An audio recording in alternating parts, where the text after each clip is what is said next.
mighty companions, and welcome to the Rocky Mountain Miracle Center's 11 a.m. in-person Course in Miracles class. And welcome to you guys here in person at the Miracle Center, and welcome to you guys watching on Facebook and YouTube. So, what you looking for? Julia's right underneath Kimberly's chair, right there. Oh, under Kimberly's? Yes. Right there. There you go. That's where it is. All right, so you guys, let's just take a couple of minutes and close our eyes and take a breath and just breathe a bit and leave the world outside. Thank you, dear. You guys, I love it. Didn't even say anything. Give it No, we usually do that. All right, so let's take a breath and breathe. Just allow your awareness to be here right now, where you are, and where all power is, and where all love is, right here, right now, where you are. And Course in Miracles teaches us how to make every instant holy. And that is where we say, this holy instant do I give to you, Spirit. Be you in charge. For I would follow you, certain that your direction brings me peace. And that is how we allow ourselves to become present and to offer this present moment to Spirit to use on behalf of our healing and our joy, which, according to A Course in Miracles, we are entitled to. No exceptions, no conditions, as the guiltless children of God that we are. So let's breathe into the present moment, tuning into the power and the joy and the healing that waits for us all in the present moment.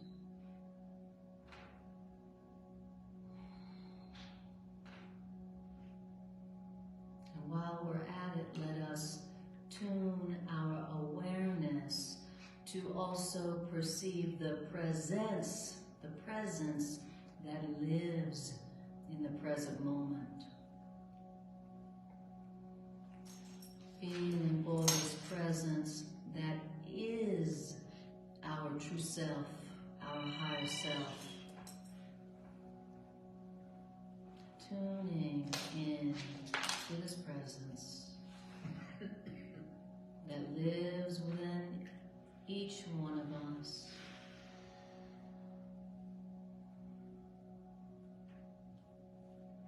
Sometimes we don't hear the voice of our higher and true self because we don't listen. We're not listening for it. We're not feeling for it.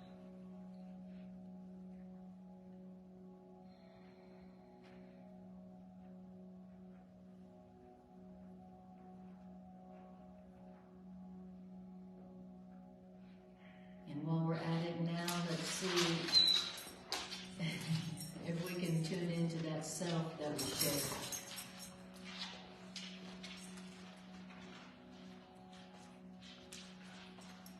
See if you can feel that self that we share, our one self. That self that has remained as our Creator created it, one forever. No separation. No differences. We acknowledge the one self we share, and we ask for its guidance and its comfort and its healing today, that we might be healed and share our healing with the world.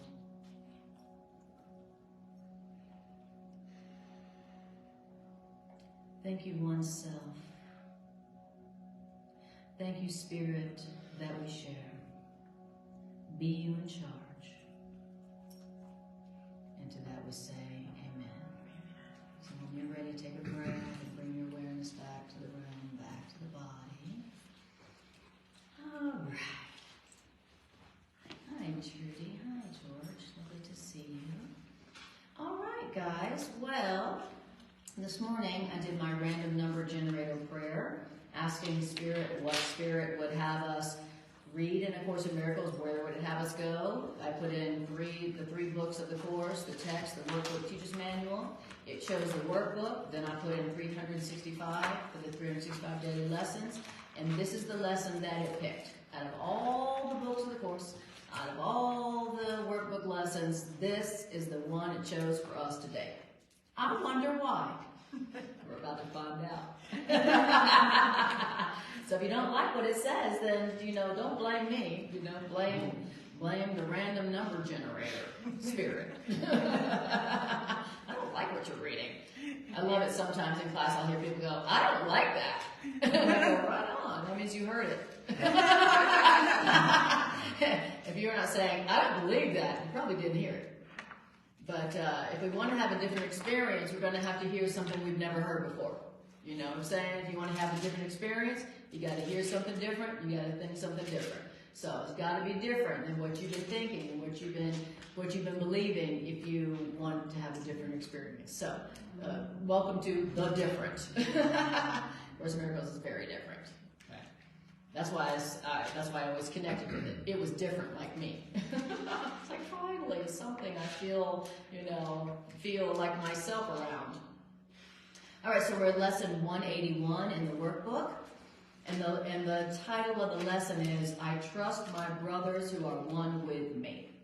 And let me just tell you how A Course in Miracles defines the term brothers, so you know what it means. And the term brothers means equal. Isn't that great? Equals. That's what brother means. It means equal. One who is equal with me, one whom God created, whom love created, equal to me.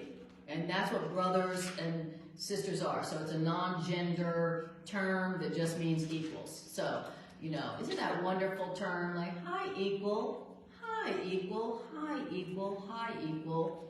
Okay. So we could say, I trust my equals who are one with me. All right. Beautiful. So I just want to say here, this section has a lot to say about self-confidence. And Greg and I were talking about self-confidence on the way in here. And this section talks about where real self-confidence comes from. I know we all suffer from lack of self-confidence at times. I know for me as a kid, I experienced low self-esteem. Everybody has at some point in their life. And this section really addresses where it really comes from. And it's nothing close to what we all thought it was, right? If you look good enough, if you have this, if you have that, self-confidence comes from something you would never guess. Okay. But happily, it's probably something you haven't tried before, so that's hopeful. Maybe it will work. Okay? So listen for that as we go through this, for a way to experience a new level of self-confidence and self-esteem that you have not experienced before. Okay? Listen up for that. Okay, beautiful. So it says, let me turn this music off. Okay. All right. So it says, so everybody got it? Lesson 181. Beautiful. Hi, Yitzi. Lovely to see you. The Yitzi coming to us from Israel today. And hi, Irene. And hi, Tricia. Okay. So it says, I trust my brothers, or I trust my equals who are one with me. Or you could say, I trust others who are one with me. I trust others who are one with me. It says, trusting your brothers or sisters, trusting others, is essential to establishing and holding up your faith in your ability to transcend doubt and lack of sure conviction in yourself. Okay, so right off the bat, it tells us that trusting others is essential to feeling confidence and security and surety in yourself. Okay, everybody turn off the ringers on your phone. Everybody turn off the ringers on your phone. Because this is when all your calls come in. Nobody may have called you all week. You're like, what? Doesn't anybody ever call me anymore? But they will call you during class. It's a known spiritual law. All right. Okay, so being able to trust the good in others, even if they can't see it, even if you can't see it in the moment, is essential to feeling a sense of security and confidence in yourself. So here, self-confidence doesn't come from something you do for yourself or something you get for yourself or something you accomplish for yourself. Self-confidence comes from how you are seeing others beyond their own ego, beyond their own fears, beyond their own self-doubts. Okay? Trusting the good in them. All right? And so it says, so when you attack another, which is the same thing as when you guilt somebody, when you doubt somebody, when you judge somebody. That's what it means when you attack another. When you attack another, you are proclaiming that that person is limited by what you have seen in them. When you judge somebody, when you attack somebody, you're saying you're limited by what I see in you. You know, that's what you're saying to them, right? You may be saying, that outfit, no, it says, that doesn't work, right? But what you're really saying is you are limited by what I see in you. But I love you, have a nice day. When you attack someone, that's what you're really saying to them. You are limited by what I see in you, okay? How nice is that? Now, then it says, when you are attacking another, you're not looking beyond their errors. When you're judging somebody, not only are you not looking beyond their errors, but their errors rather are magnified. And then their errors becomes blocks to your awareness of the self, the biggest self in you that lies beyond your own mistakes and past their seeming sins as well as yours. So when you judge somebody, when you attack somebody, you are not looking beyond their errors. Their errors are magnified to you. Now, when their errors are being magnified, you're like, oh man, their errors are so big, they're so huge. That's what's happening when you're judging somebody. Their errors are magnified in your sight. But here's the little problem with focusing on their errors and having their errors magnified in your sight is now their errors are so big in your sight that they block out your awareness to your own real true self that lies beyond their mistakes and your mistakes. That's what's happening when you attack somebody or when you judge them. Wow. But we're like, well, I'm just judging them because I'm just trying to be helpful.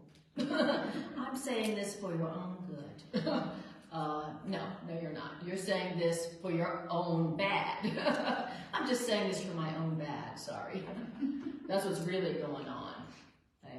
When you're judging somebody else, you're magnifying their errors. You're not looking beyond their errors, which is what we're supposed to be doing. That's what a real friend does. That's what someone who's being really helpful and really loving does, is they look beyond the errors of the person that they're with. That they go, that person is not their errors. That person is not their ego. That person is not their fears. That person is not their past. That person is not their mistakes. That's what we're supposed to be doing as friends. And it's the looking past their errors is the only way to look past your own errors. And the only way to find your true self and to see your true self so that you can have confidence in your true self is to be able to look past your own errors and go, I am not my errors. I am not that mistake I made last week. I am not the mistakes I made in my past. I am not my own fears. Okay? I am not the things I feel guilty about. The only way to be able to look past your own mistakes and feel good about your true self that's in there is to do that for them. Okay? That's what's different about this path, is that this is a path where truly to have is to give. You want something, you gotta give it. You want to have confidence in yourself, you gotta give it. You want to have love, you gotta give it. You want to see yourself beyond your own mistakes and love yourself beyond your own errors, you gotta do that with others. That's what this curriculum is about. You know, it seems so simple, like you wouldn't have to teach people that. Like, well, I'm smarter than that. I mean, come on, you know. But, oh well, that's just the way it is. The Course in Miracles says that this is a curriculum in the return of common sense. Just common sense. You want something, give it. You know, you want to feel confident in yourself, help other people to do the same. And here, what is confidence? It is being able to see past your own errors and realize, I'm not my errors. Yeah, I made those errors, but that's not me. That's not the limits of me. I'm not, please God, don't limit me to the mistakes I made when I was 16 years old. Okay, well, you don't want to be limited, then you got to see other people as not limited to or by their mistakes. You got to separate the dreamer from their dream and go, they're not their dream. They're not their mistakes, right? But you got to, and this says giving and receiving are the same, but the giving comes first in time. So I got to give it first so that I can go, oh yeah, me too. I'm not my mistakes either. Oh, well then when you don't identify with your own mistakes, then you find, what it says is you find your real self. And where's your real self? Yeah, where is my real self? Where's it been hiding? Right beyond your own mistakes. And also, your real self is hiding right beyond their seeming sins as well as yours. That's where my real self has been all this time. I've been wondering, where is my real self? Is it out there in another accomplishment? Is it out there in another acquisition? Is it out there when I demonstrate that I can do such and such? No, my real self is waiting for me right beyond my own errors. Meaning right when I can go, I'm not my errors, and neither are they.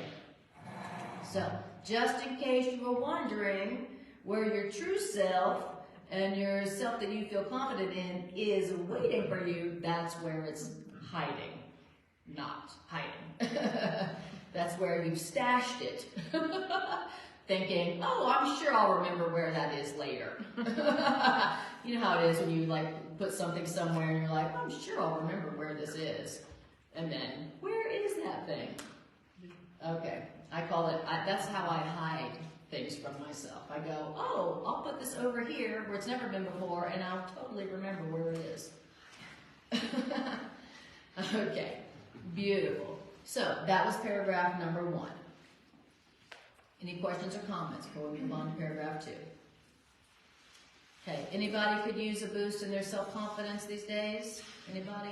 All right. Okay. All the time. Wonderful. Paragraph 2. Perception has a focus. And it is this focus that gives perception consistency to what you see. Now, if you change but this perceptual focus, then what you behold will change accordingly. So, what am I seeing? I'm only seeing what I'm focusing on. That's all I see. I only see what I focus on. That's the nature and the physics and the laws of perception. You only see what you're focusing on. You only see what you're focusing on. And if you change what you're focusing on, then what you see changes accordingly. That is the law of what you see. That is the law of perception. You don't like what you see? No problem. You don't have to change what you see. You just got to change what you're focusing on in your awareness. So focus here is awareness, a choice, and then what you see is the result. Okay? That's the law of perception. It's a law of what you see. Now it says, so when you change your focus, then now your vision, what you see, will shift to give support to the intent which has replaced the focus you held before. In other words, if you remove your focus on others' sins, then you will experience the peace that comes from faith in sinlessness. And this faith in sinlessness receives its only sure support from what you see in others past their sins. Because their mistakes, if focused on, let me say this again, their mistakes, if you focus on them, become witnesses to the sins in you.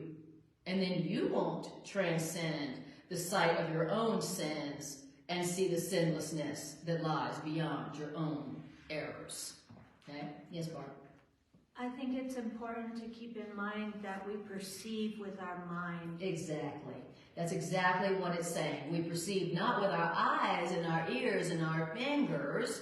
We perceive with our minds. And what's the mind? In this case, the mind is represented by the word focus. What are you focusing on? What do you want to see? What would you like to see? What does your mind want to see?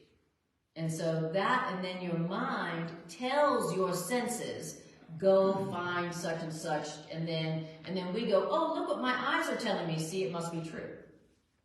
Okay? We have it all backwards.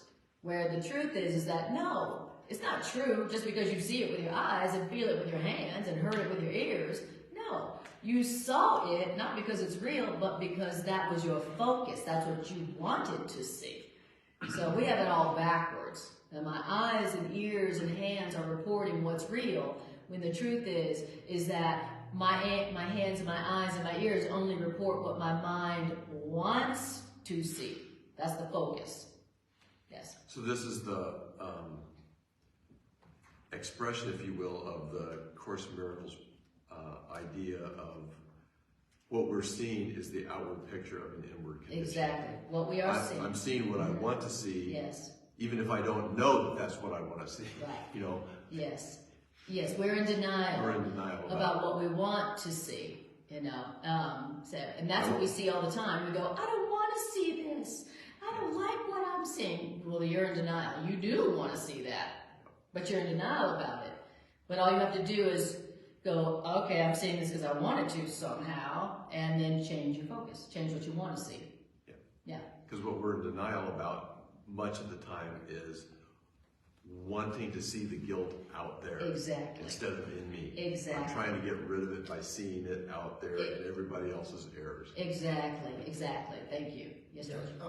Along with what Barb and Matt was saying, it's the whole idea of projection makes perception. Projection makes perception.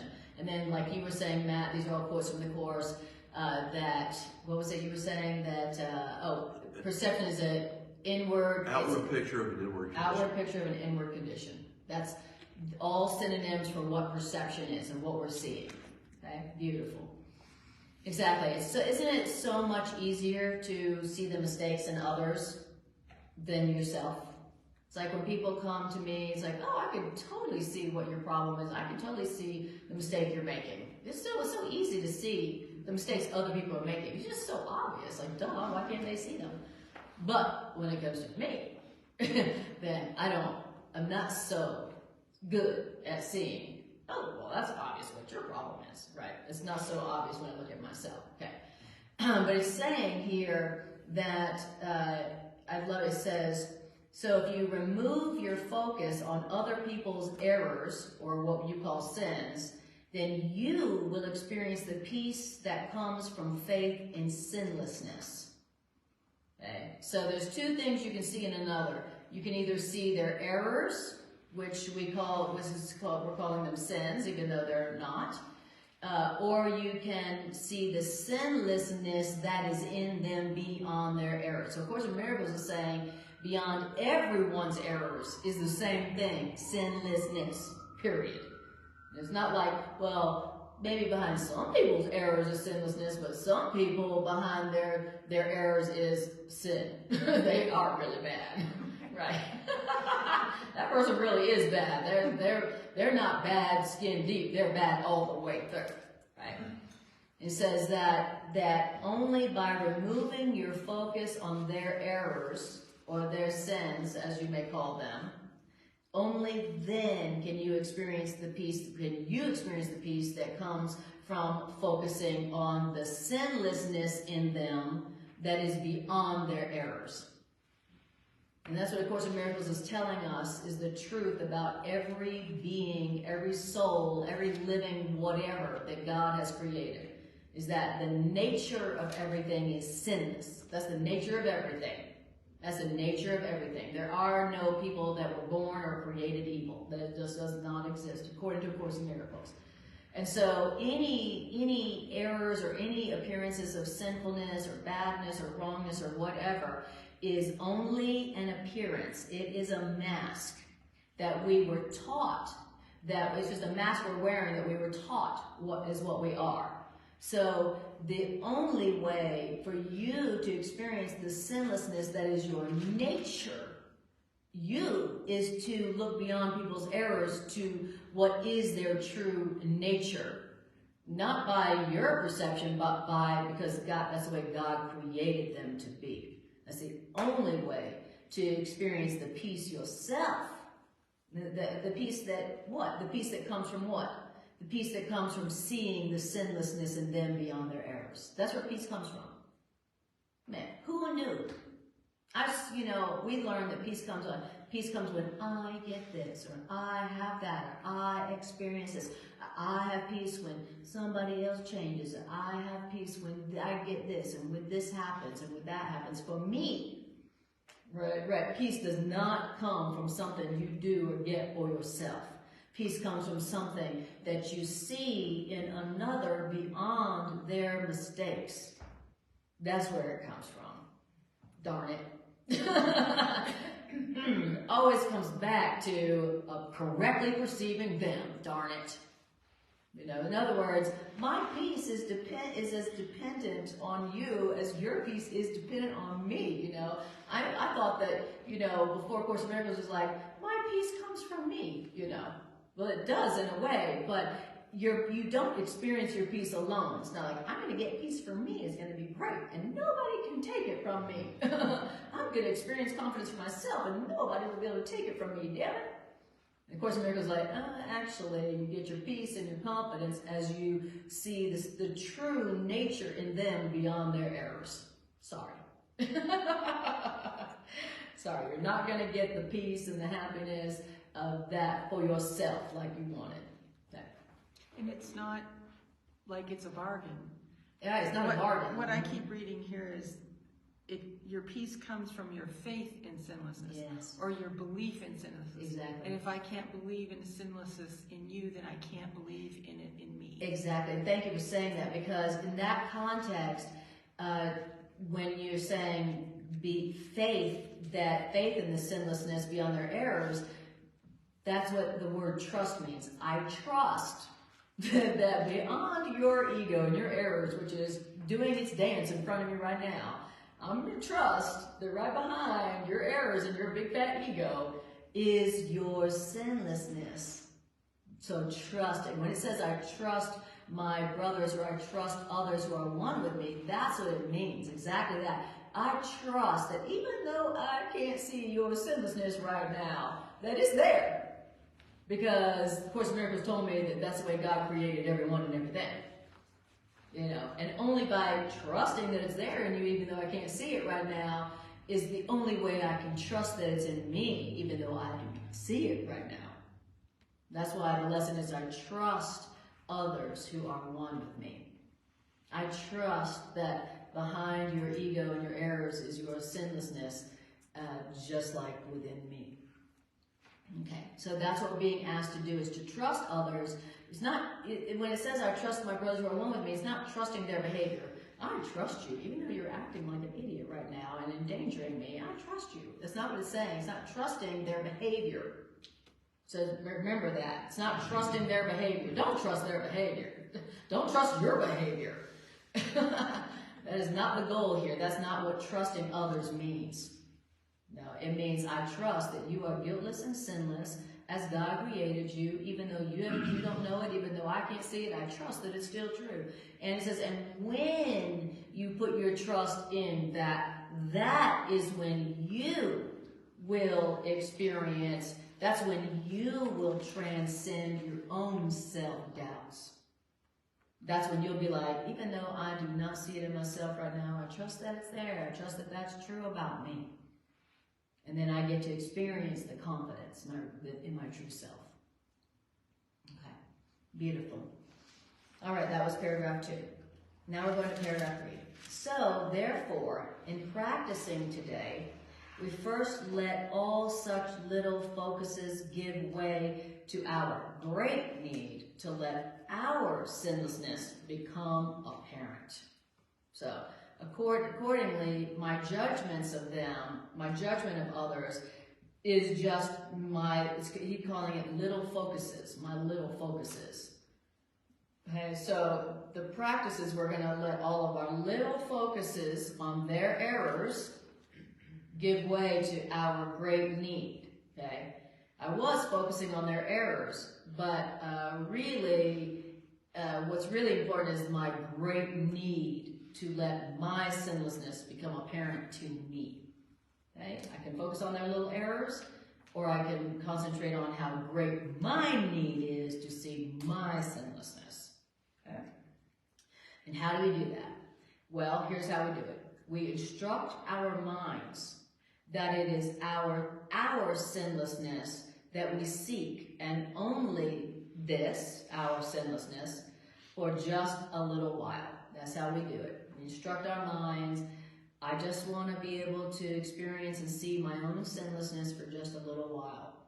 Okay? That's what we're instructing our minds. In other words, we're telling our minds to focus only on our sinlessness instead of thinking about what they did and how they did it and why they did it, and then talking to other people about what they did and how they did it and what it means, and then going and researching the behavior disorder that they have, which is the reason why they did that thing. That's putting your focus. It says our little focuses, like what they did and why they did it, and who agrees with me about why they did that, and what I should do about that.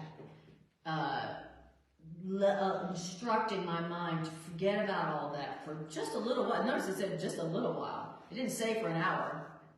Just for 5 minutes, okay? Just take your focus off of them. What they did, what you think that means, and what you gotta do about it, and put your focus back on, I really, really, really want to see my own sinlessness and innocence so that I can feel good about myself, right? And that's, you instruct your mind to do that. That's what we're gonna be practicing today for just a little while. Now, in this just a little while time, we're not gonna care about our future goals. We're not going to care about what we saw in instant previous, because that has no concern for us within this interval of time wherein we practice changing our intent. Okay, for just a little while, practicing changing our focus. For just a little while, we're going to seek for innocence and nothing else. And for just a little while, we're going to seek for it with no concern but now. Okay, so you hear the practice. This is how we practice. This is how we're going to practice doing it. We're going to change our focus, and the focus is just going to be, I'm just going to practice seeing innocence. That's all I'm going to look for. I'm just going to look for their innocence, their sinlessness. That's all I'm going to do for just a little while, and I'm not going to be concerned about, well, if I look for their innocence right now, they may do it again later. You know, so it says, don't care about future goals. In your practice, don't be concerned about what they may do later if you see their innocence right now. I don't want to see their innocence right now. Then they'll think that it's okay to do that, and they'll take advantage of me in the future. Right? This is how we keep ourselves from doing the practice right now. The only thing that's going to enable us to have confidence in our own sinlessness and innocence, we won't do it because we're like concerned about what will happen in the future if we do it right now. Okay? Or it says we're not going to care about future goals, and nor are we going to focus on what they did that we saw an instant previous. So we're not going to be like, how can I see them as innocent right now when they did what they did an instant before? Okay? Not going to be concerned about that, or what may happen if you do this practice in the future. So forget about the future and the past, and just going to practice right now. And what do we practice? Changing our focus, changing our intent. What do I want to see right now? Forgetting about the past, what they did in the past, and what might happen in the future. Okay? That's the practice. We're just going to seek for innocence in them and nothing else, and we're going to seek for it with no concern but now, for just a little while. Okay? Does that sound like a good practice? Okay. It says, a major hazard to success has been involvement with your past and future goals. So you haven't had success in seeing past people's errors because of exactly that. Because of what may happen in the future if you do that, and you can't see it because of what they did in the past. In other words, you have been quite preoccupied with how extremely different the goals of this course is advocating are from the goals you held before. And you have also been dismayed by the depressing and restricting thought that even if you should succeed in seeing innocence, and only for a little bit, that you will inevitably lose your way again and see what a guilty bastard they are again. Even if I do succeed in seeing their innocence for just a second right now, like, come on, you know I'm going to see them as an asshole right in a few minutes afterwards, so why even do it now? Okay. That's how we keep ourselves from doing this practice. That's how we do it. All right. Beautiful. Okay. Now, and remember, this is the workbook, okay? There's 3 parts of the course. There's a text, there's a teacher's manual, and there's a workbook. The workbook has the 365 daily lessons that take the concepts from the text and put them into practical application that you're supposed to use through the day, no matter what happens, okay? So remember, he's teaching us how to use the ideas that are in the text, and this is the practice. And the Course in Miracles says, without the workbook that teaches you how to use these ideas that are so outrageous, that you would be able to really comprehend what the ideas in the text are saying. The Course in Miracles says you come to understand that these ideas are true only when you use them. And this workbook is how to use them. And how to use them even in situations where you're like, I should not use the truth in that situation. Right? You have to use them everywhere. All right. So, paragraph 5.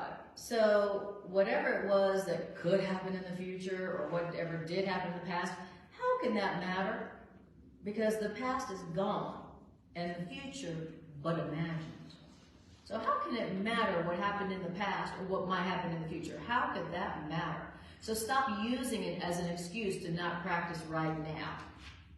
Stop using it as an excuse to practice right now, trying to see the sinlessness that is beyond their errors, trying to see beyond their errors to the innocent child of God that they are beyond their errors, beyond their body. So then finally you can see it for yourself. Okay. He says, and I love that definition of the past. What is the past? Gone. What is the past? It's gone. Okay. Isn't that the best definition of the past? What is the past? It's gone.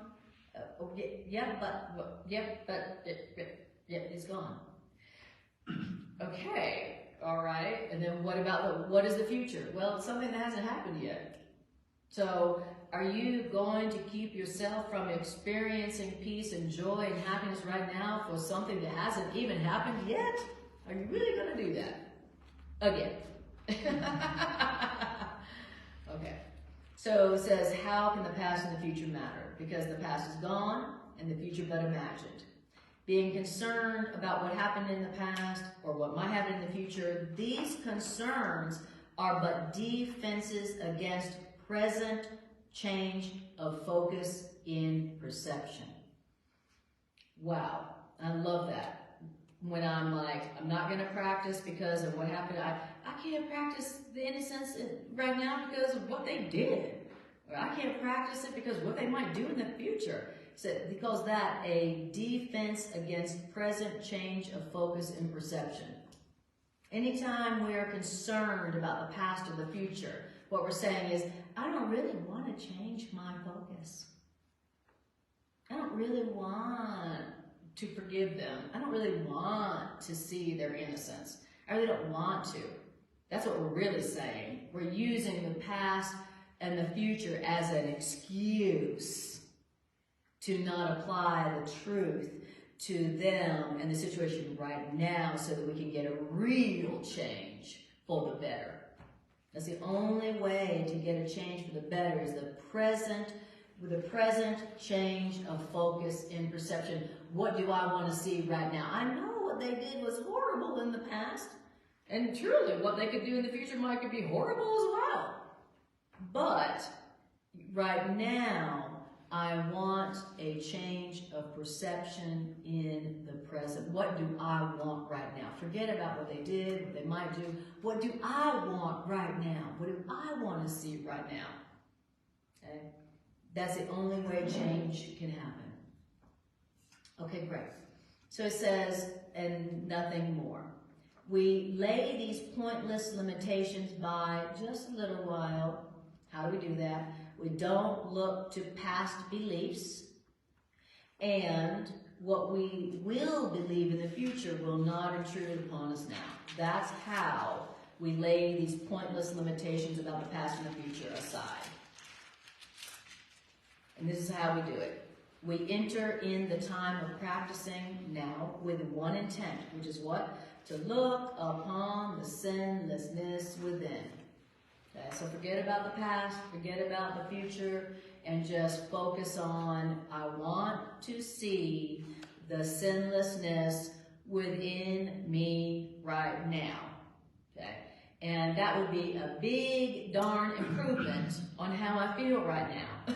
Wouldn't that be a big improvement?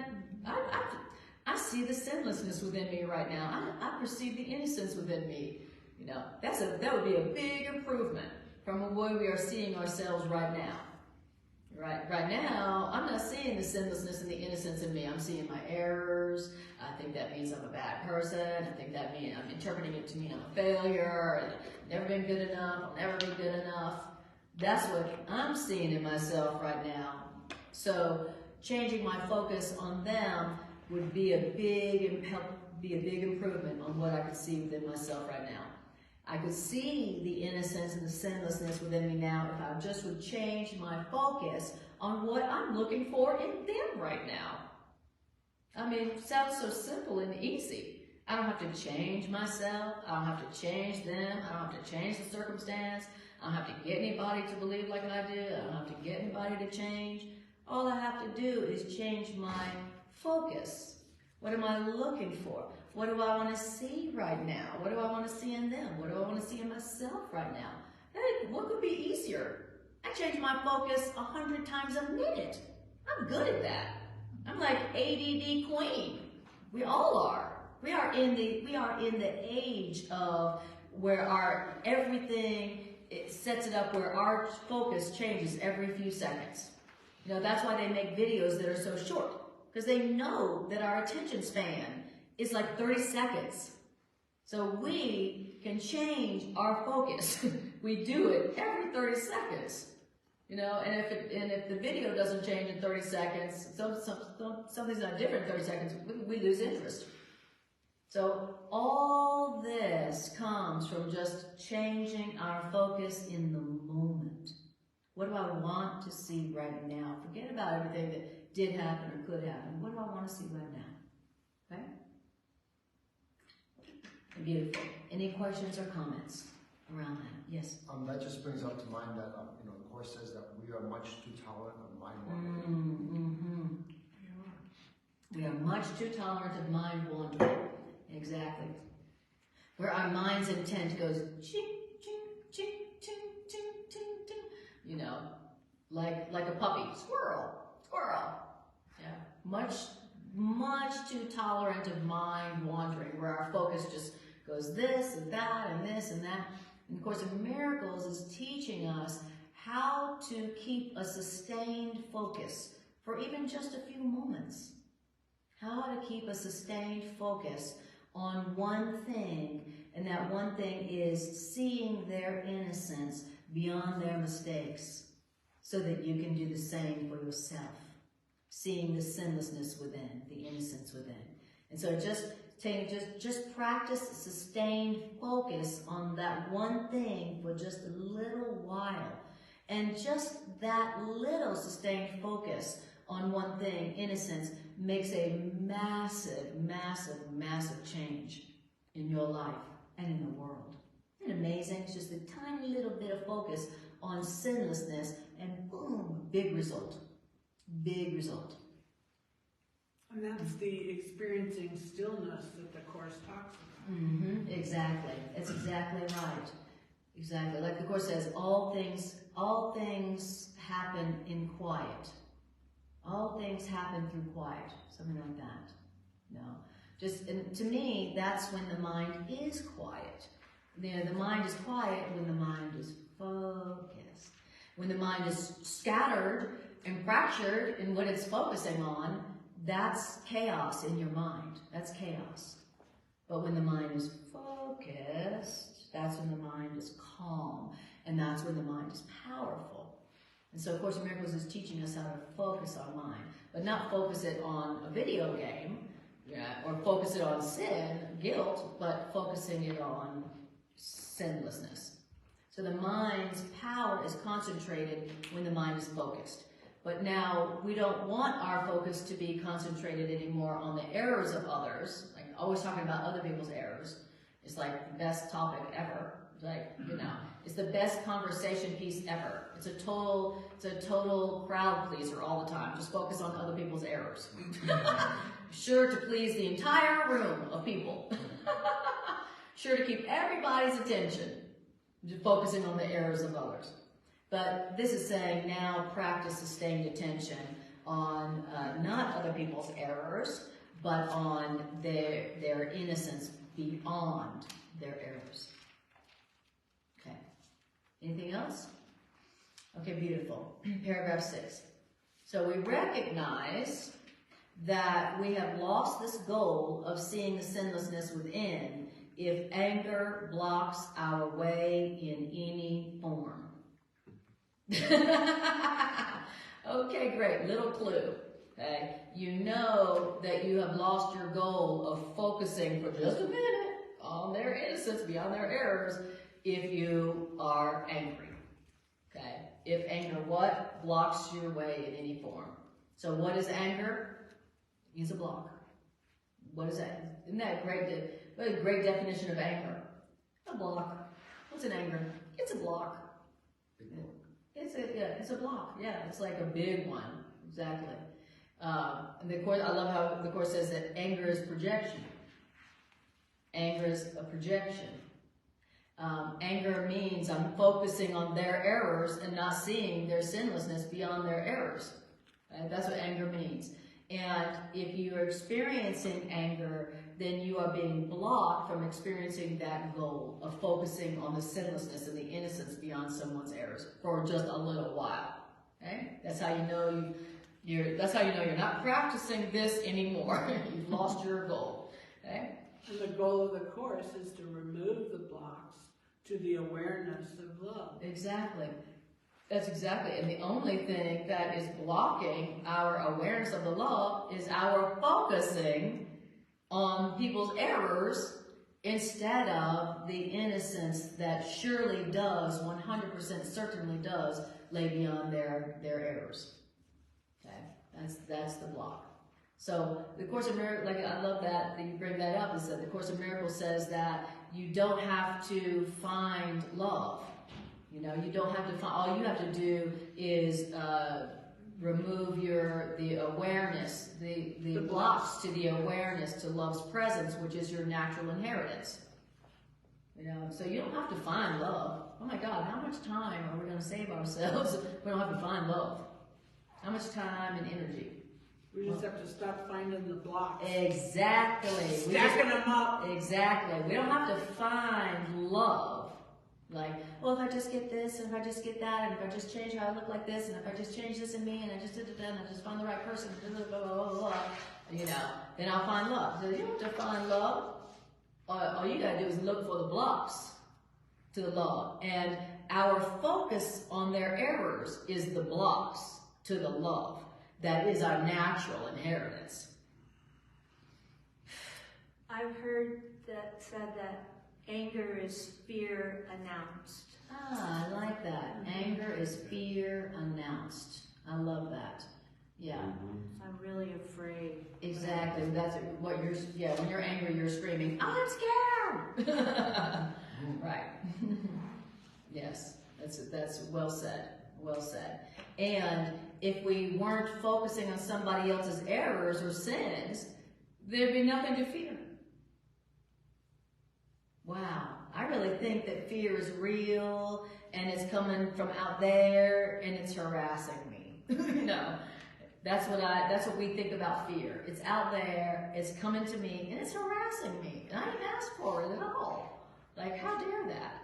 When the truth is that my fear is coming because I'm focusing on their errors and not wanting to see their innocence beyond their errors. And now I'm afraid. Because as soon as I'm focused on your errors, well, what does that mean about my errors? It means that's who I am. It means I'm limited to my errors. And what could I be but afraid if that's the truth about me? Okay, wow. Total responsibility. Okay, so it says, paragraph 6, we recognize that we have lost our goal if anger blocks our way in any form.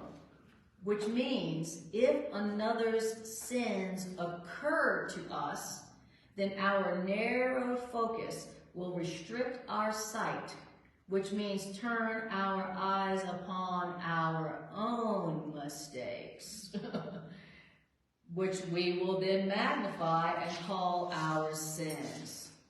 Okay? So what is a sin? It's an error that got magnified in our perception.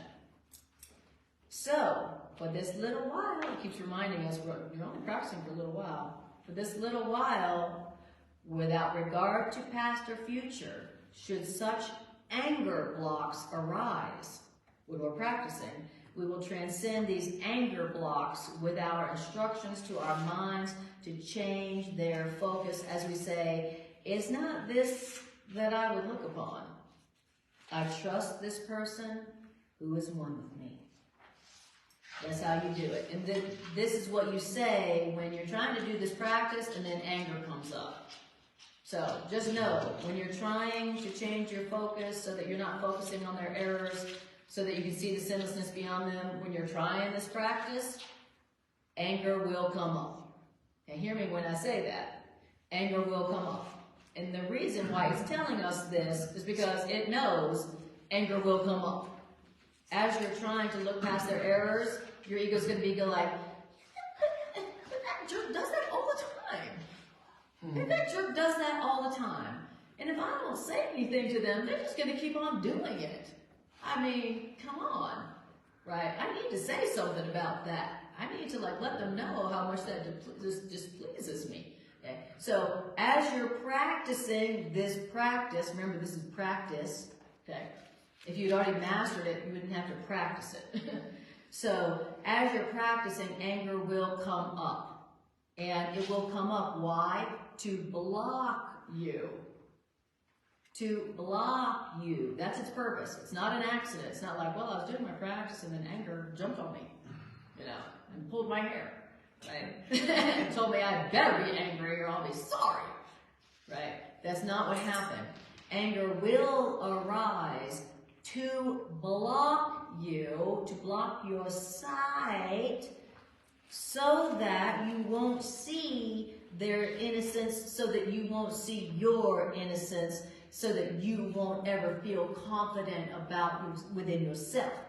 So anger has a purpose, and it is to block you from seeing that their innocence so you can see yours, and it will come up. And what do when anger comes up to block you? You say, I don't want to see this anger. I don't want to see this grievance. I don't want to see this grievance. Seeing this grievance is what made me upset in the first place. I don't want to see this grievance. I've already been seeing it. I've already. And it didn't work. It didn't make me happy. It made me more unhappy. I don't want to see the grievance, okay, anymore. I want to see something different. I don't want to see this grievance. I trust this person who is one with me. I trust that they are an innocent child of God who is exactly like me. And that's how you handle the anger that will come up to block your practice, so that you don't ever have that feeling of confidence in yourself. Okay, so now we know what anger means. Now we know what it means when anger comes up when you're trying to do something different. And seeing their innocence is something different. Okay? We don't need any help to see the grievance. I don't need any help to see their errors. That's easy. I already know how to do that beautifully, perfectly. I already know how to see their errors and their sins perfectly. I don't need practice with that. I need practice with seeing their innocence even beyond what I'm seeing that is making me angry. That is really a projection. Yes. I just want to point out as a reminder to myself and anybody else who needs it, that this anger comes up because there is a part of my mind that is, Course in Miracles teaches that our minds are split. And there is a part of my mind that is actively resisting all of this teaching. Yes. And the anger coming up is the split up part of my mind, we call it the ego, that is vigilantly watching for any indication that I might forgive myself for somebody else. And throws up these anger blocks, for example, because it doesn't want that. Yes. And so that's the psychology, that's the metaphysics of the psychology Of the anger blocks. of the anger blocks. I love the name anger blocks. Like, what if I always associated those two terms? Anger block, anger block, anger blocks, right? Then I wouldn't fall for the anger as easily as I do now. Boy, do I ever fall for those anger blocks, you know, because I'm forgetting what anger really means, right? You know, anger means, oh, my ego feels threatened because it wants to keep the grievance. Why? Because the ego lives on grievances. The ego is a grievance cookie monster. You know, and so my ego feels like it was starved. My ego is concerned about the future. Ego is like, well, I will starve to death if you don't keep this grievance. And so every time we're like, I want to see beyond the grievances, to see their innocence, my ego's like, you're killing me here. And so what is the ego? How does the ego respond when it feels threatened? Push the anger button. Push the anger button. And what do we call anger? You know, they pushed my buttons. They triggered me, right? And so the ego goes, bang, bang. It's like alert, alert, alarm. That's what anger is. Alert, alert, alarm, alarm. This person is about to not feed me my dinner. They're about to focus, they're about to change their focus from the grievance on the person's errors to the innocence that is behind that person's errors. Alert, alert, alert, alert. Wow. Thank you for saying that. That was also for me too. Okay. So he told us what to do when anger surfaces. We say, it's not this grievance, it's not their errors that I want to look upon. I trust this person who is one with me. Okay? Let's try that next time. And then in paragraph 7, it says, we will use these thoughts, which is not this I will look upon, I trust others who are one with me. We will use these thoughts to keep us safe throughout the day. Now, we're not seeking for long-range goals here. As each obstruction, anger, seems to block the vision of our sinlessness, we're seeking but for surcease, an instant from the misery that the focus upon sin, their errors, will bring, and uncorrected will remain. Okay? So just remember, when you're practicing it, you're not practicing for an hour. You're just practicing for a moment. We're looking for just a momentary cease or momentary surcease from the misery. We're looking for an instant's relief from the misery that came from our focus on their errors. Oh, is that where my misery came from? I could have sworn my misery came from them. I could have sworn that my misery came from what they were doing to me. He said, no, your misery came from focusing on their errors, which made you then focus on your errors and magnify your errors into what you call sins. Okay? So we're just looking for an instant of relief from the misery that came from focusing on their errors. Great. That's all we're doing. It says, nor do we ask for fantasy. When we talk about focusing on the sinlessness beyond their errors, it's not fantasy talk. That's for real. That's not just like, I'm going to put on these rose-colored glasses and be oblivious for a minute and not see what they really are. So it says we're not asking for fantasies here, because what we seek to look upon in them is really there. That innocence and sinlessness really is there. Okay? And as our focus goes beyond mistakes, then we will, not maybe, we will behold a completely sinless world. And when seeing this person's innocence is all we want to see, then when this is all we seek for in the name of true perception, then are the eyes of love inevitably our eyes. And then the love that love feels for us becomes our own love as well.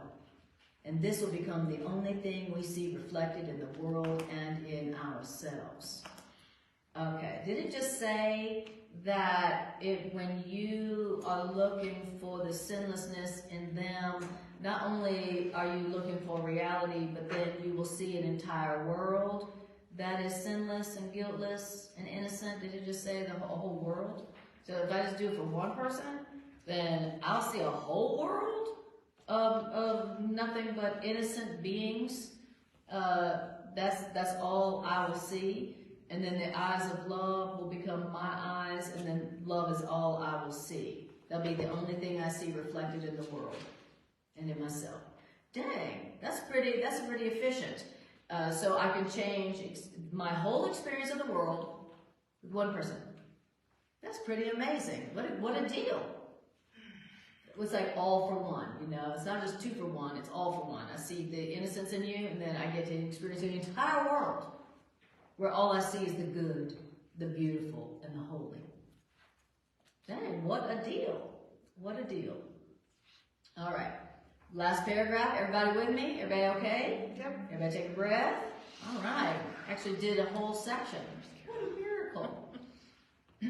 Okay, you truth troopers, you hanging in here with the thing your ego does not want you to hear above all else. The fact that anybody's in this room is a miracle, because this is the last thing in the entire universe that your ego wants you to hear. This is the thing that our ego has been defending against for lifetimes. Lifetimes. This is what our ego has been defending against hearing for lifetimes. So the fact that you're sitting here like, is a miracle. Is a miracle, because there's nothing the ego is more defended against. There's nothing that your ego feels more threatened by than this. So really, you should feel good about being here, sitting here, listening to these ideas. And the fact that you're here listening means and proves you're not your ego. That's proof. That's all proof you need. You're sitting right here listening, going, That means you're not an ego. You're not your ego. Yes. One of the best lines I think in the Course is when it says, "You are no longer wholly insane." Yeah, very Yes. So I love that partially too. insane. Exactly. It's still a big improvement. I love that line too, where it says you are no longer wholly insane. Hallelujah. That's the best news I've heard all day. Great bumper sticker. Exactly. For real. And so enjoy that. I mean, truly, if you are completely insane, then when you heard this, you would say, "This is insane," and you would run out that door, and you would never come back if you were wholly insane. The fact that you're listening to this and going, "Yeah, right, all right, yes, all right," means you are not wholly insane anymore. So, congratulations. You've done really well. No matter what you think about yourself, you have accomplished something that is real. You have accomplished something that is real. Like, of all the things you could accomplish on this planet, there is nothing more important or more real or more valuable or more needed than this. And so you should feel totally good about yourself. It kind of, I was just thinking, it kind of explains why we're a small group. It exactly does. Yes, it completely explains why in most Course in Miracles classes there's very few people. Is because, you know, there's nothing in the entire universe that the ego, the fearful mind, is more defended against than this truth that says that the ego is just a belief and it's not true. You know, this says that guilt and sin and shame is just a belief and it's not true. And so, this is telling us that the ego isn't true. And so, the fact that we're reading it and loving it means, it proves that we are not our ego. And that's what this whole practice is about, is seeing that others are not their egos. We're seeing that even though they have an ego, they're not their ego. Even though they make mistakes, they are not a mistake. That's the whole practice that this is teaching us how to do, so that we can finally go, I am not my ego. I am not my mistakes. I am not a sin. And that's when we really come to know our true self and have full confidence in our true self. And what's that? That's the opposite of the misery. I love that word that it used. That's the opposite of the misery that came from focusing on what other people are not, which is their errors. And how wonderful it is just that we come together and do it together. We join together to support one another doing it. That's exactly right. And what a miracle it is to be able to come together with others to listen to these ideas, which is the greatest threat to our ego. You know, to the point where it's such the ultimate existential threat to our egos that it helps to do it together. You know, it's such a threat to our ego that it's just too much for our ego to do sometimes by ourselves. Yes? I also think that there aren't a lot of people here because, yes, you can forgive the smaller, littler, not maybe in your mind is bad. When you start going into murder, you start getting into all that stuff. And people just like, are you kidding me? No way. I'm sorry, that person's doing genocide right now. There's There is no way They're I can look going to beyond be that. here and listen to this and believe any of it. I mean, it's tough even for me to. Yes. But I see it, how it works. Yes, So exactly. that's why Thank you for I think saying there's that. a lot of people that aren't here. That's This right. stuff's just too much for them. Because they don't want to have to forgive Putin. Not the big stuff. Yes. They don't. Yeah. Exactly. That's what I run across. Right. I have like that resistance when I start talking about Yes. something and they go, oh, you must be. No. Right, exactly. You're exactly right. Forgive you took my stuff off the shelf or something, but they can't forgive the big thing. Well, that they consume. That's just a take on why it's smaller, but. Well, You're It's absolutely right. accurate, very accurate. yeah. The thing that's coming to my mind right now is one of the things that the ego is heavily defended against is accepting the idea that I'm looking at the outward picture of my inward condition. I'm seeing my sins in you. I'm seeing my murderous thoughts. That's good, Matt. I I mean, am that's excellent. Yeah. That's good. Exactly. I like That's exactly you're right. seeing. That's the other reason why there's so few, is because Course in Miracles is telling us that everything that we're seeing is a reflection of our own thoughts. And so we don't want to look upon the genocidal murderer and go, oh, that's reflecting the genocidal murderer's thoughts in my own mind. Oh, that's a mistake. Oh, and that's not me. Right. Oh, and that's not them. Right. Yeah. You know, we want to make exceptions and go like, well, I can forgive the little things. I can see the little things as, you know, I can see beyond the little mistakes they make, but not the big ones. But that's what we're saying, and that's what we're saying about ourselves. Then I can look beyond my own little mistakes, but not the big ones. Right. We don't want to take responsibility for what we see. yourself. Yeah, exactly. That's exactly right. This lady had something to say. Yes, thank you. Just another take on the numbers comments is that I'm grateful for the people that are here because there is no telling. I mean, what changes and shifts in perception could happen with the people who are here and learning this. Yes. And I know that, well, I have more thoughts too about, when I am in a holy encounter or an experience with someone and they're in their, and I'm proclaiming, the truth about them, that this is not, or they're talking about somebody else's ego,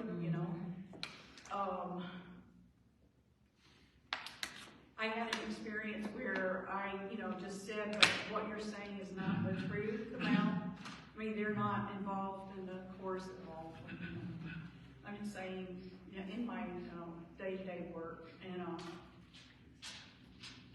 or who knows, maybe they are. I don't have any idea. But I was saying the truth, but you know what the truth is, without spelling any of this, but they couldn't take that in. And so I need to not let that dissuade me from seeing the truth about them, whether I say it out loud or just keep it to myself. Yes. Because that's what the best thing I can do in that situation where, so many people are troubled now, and there's so much crisis, and I'm kind of in the middle of it doing the kind of work that I do.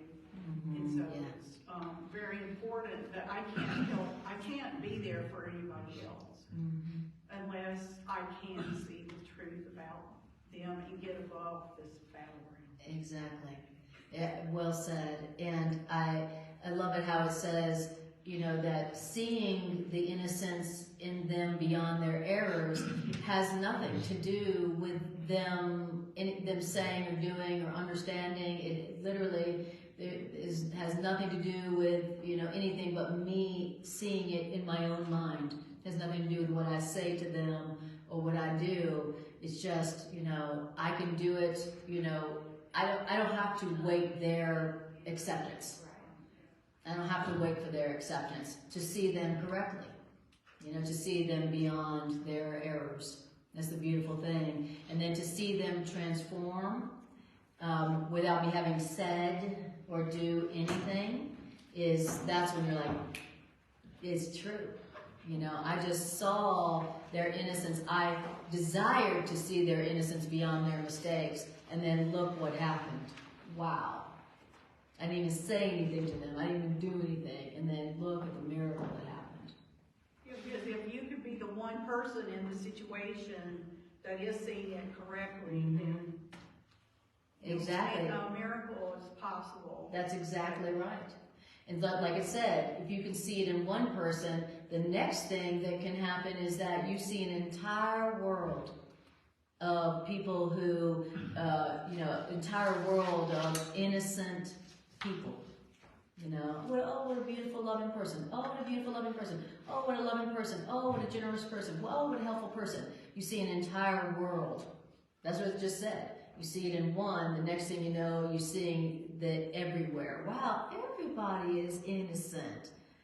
Everybody is innocent. Even when they don't see it. Thank you for sharing that, Deborah. It's beautiful. Okay. Even when they're drunk out of your mind. Yeah, that's right. All right, yes, Pat. I just wanted to add a comment from the teacher's manual. He must learn to lay all judgments aside and ask that he only be taught what he really wants in every circumstance. Were not each step in this direction so heavily reinforced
even though it's plugged in. Hold on a second. Is the power strip turned on?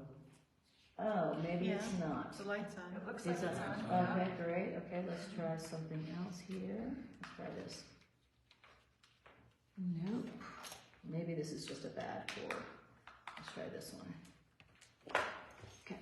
Oops. Let's see. All right. Yes, there we go. Okay.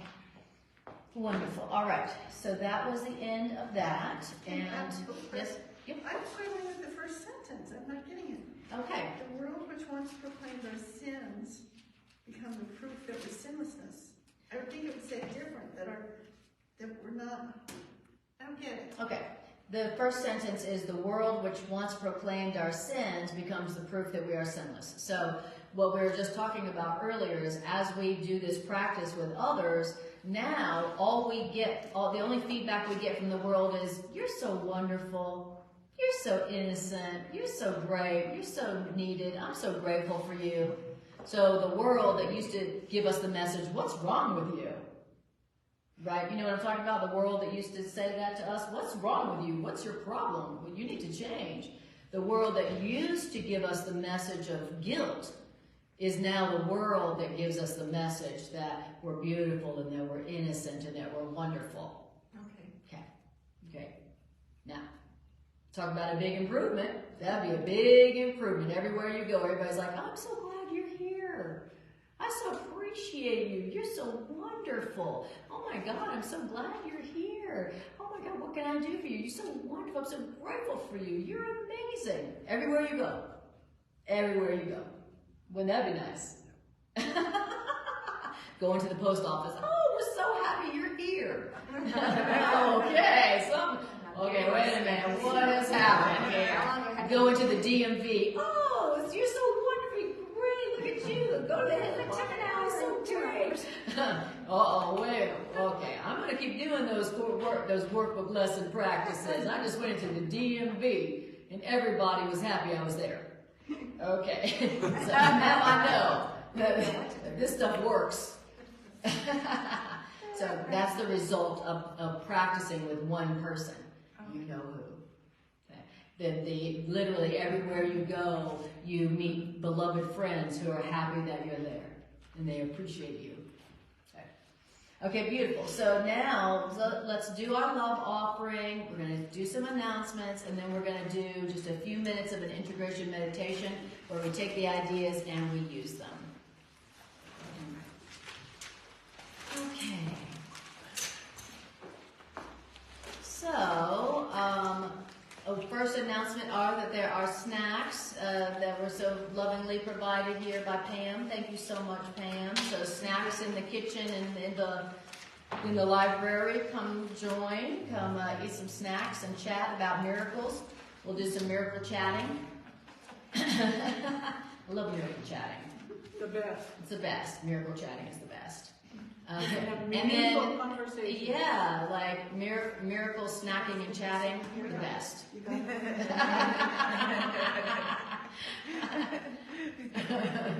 going to put that on my calendar. Exactly. Miracle snack and chatting. I love it. That makes whatever food you eat totally nurturing and healthy for your body. When you're snacking and chatting about miracles, then whatever you eat turns to health, healing, and beauty in your body. I would like to believe. Okay. All right. And then announcements are, I do the Monday class that I used to do here in person. I'm now doing online on my Facebook page for the winter. So if you've ever been wanting to do the Monday class and you're wanting to come here, it's on my Facebook page, and that's every Monday, 7 p.m. Mountain Time on my Facebook page. Okay. And then Greg and I do a Transforming Relationships Through A Course in Miracles on my Facebook page, live stream every Sunday and Tuesday at 7 p.m. on my Facebook page. And so if you're looking for some application to some relationships, that's a great place to practice on your relationships. Okay? Beautiful. All right, any other announcements? Okay. Okay. Beautiful. All right. So now we're going to just take about 5 minutes, and we're actually going to do something really crazy and radical and do whatever it said to do. Okay? I know that sounds weird and crazy to actually do the Course in Miracles in a Course in Miracles class, but call me crazy. Novel idea. Okay. What a novel idea. All right. So I want you to close your eyes and take a breath. And just breathe.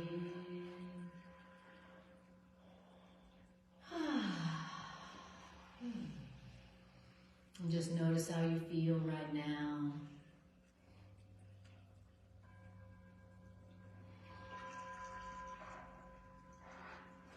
Breathe.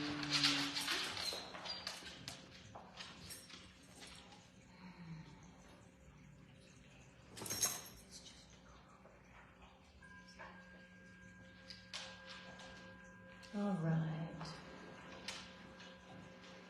So I want you to bring to your awareness a situation or a relationship in which you have been experiencing some version of misery as you contemplated you-know-whose errors, what you call as their errors or what you think of as their sins. And you've been thinking about their errors, and you've been thinking about their mistakes, and you've been focusing on them, and you've had a lot of anger about it, and it's made you miserable. So I want you to bring that situation or relationship to your awareness. Maybe their name or the situation has crossed your mind already.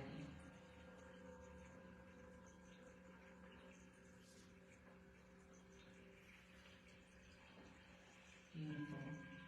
And the first thing I want you to just notice is how miserable it has been being angry at what they did that upset you.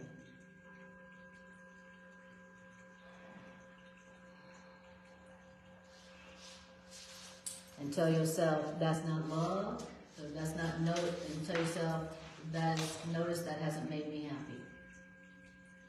And also take note that it hasn't changed anything. It hasn't changed their behavior.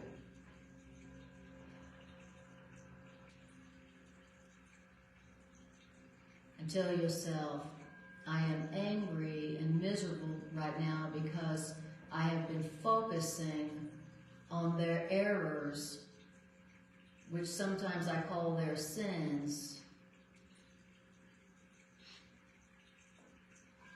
And that's why I am upset right now.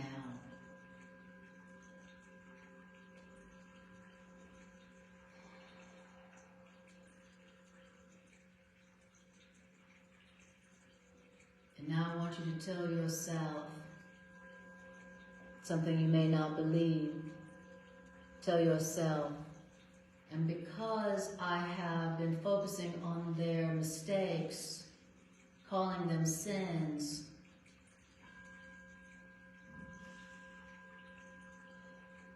I am unconsciously now believing that my mistakes are sins, and I am unconsciously now believing that I am my errors, my sins. And that's why I'm upset right now.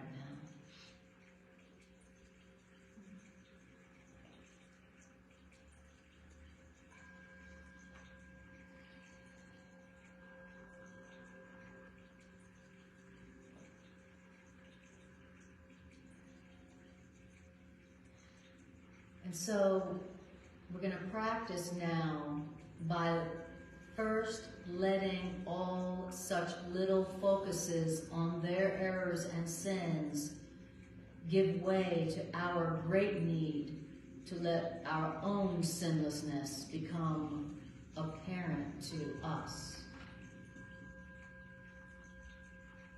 So we're going to now instruct our minds. I want you to instruct your minds right now that their sinlessness is your focus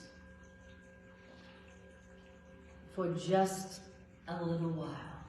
Instruct your mind. All I want to see, mind, all I want to see right now is their innocence behind, beyond their mistakes, beyond their errors, their sins as I call them. Instruct your minds to change its focus. Mind, change your focus from their errors, their sins, to their sinlessness that is within them because God created them that way. Mind, change your focus.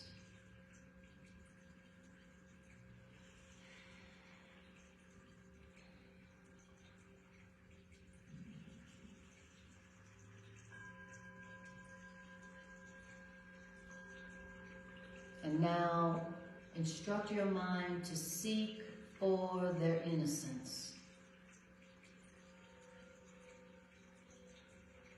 Imagine their innocence. Look for it.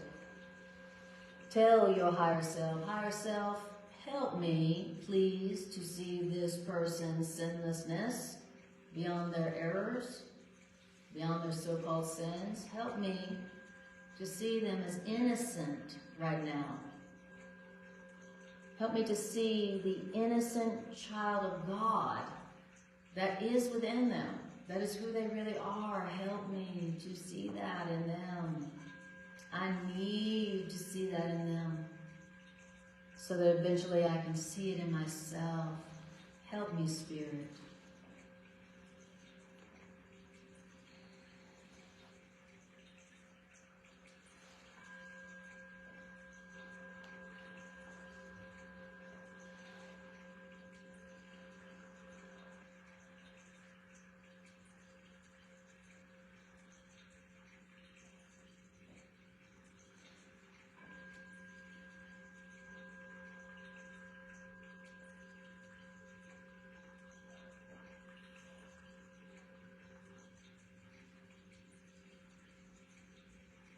Beautiful. Now, as you are instructing your minds to change their focus, to look for and seek for their innocence beyond their errors, if anger surfaces while you're trying to see beyond their errors to their innocence, say to that anger, say to your anger, it is not this error, it's not their error that I want to see right now. I trust this person. I trust their innocence. I trust this person who was one with me.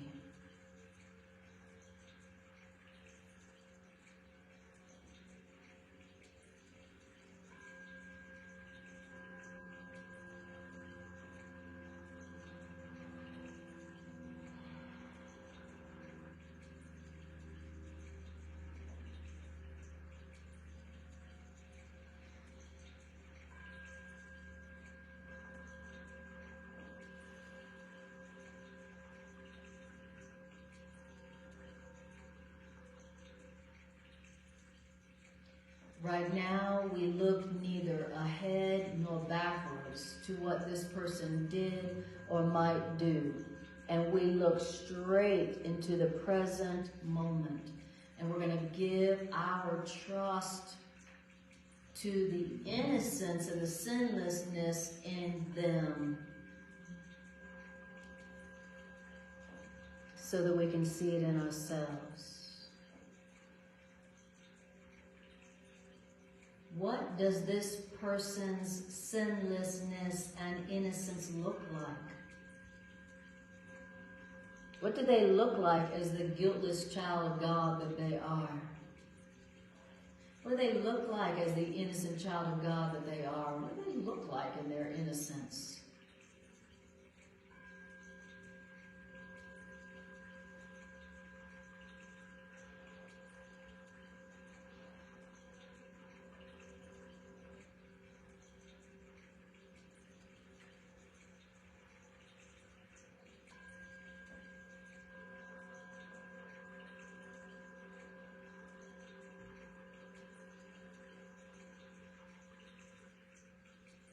Beautiful. Now, look within yourself and see your own innocence.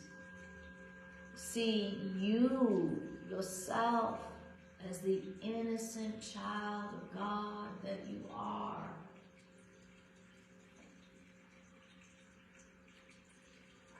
See your true self.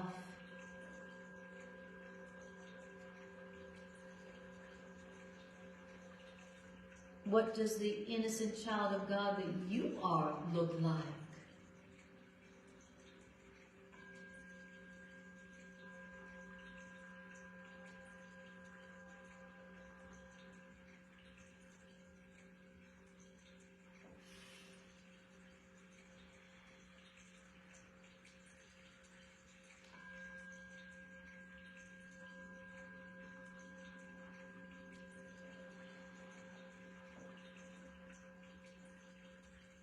And notice how it feels to see your true self as the innocent child of God that you are. How does that feel?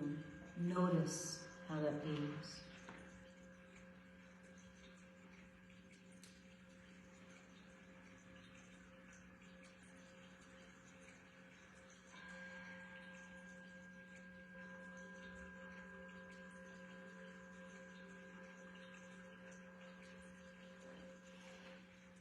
And now for just a moment, imagine that being in a world where that's what everybody looks like to you.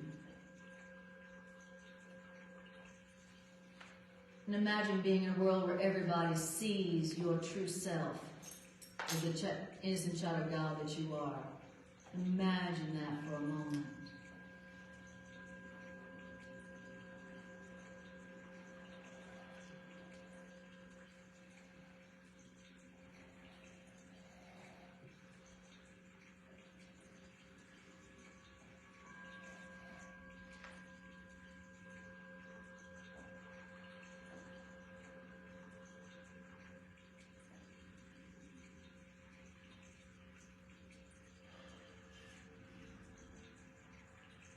And know that what you're experiencing and seeing is the will of God for you and everyone.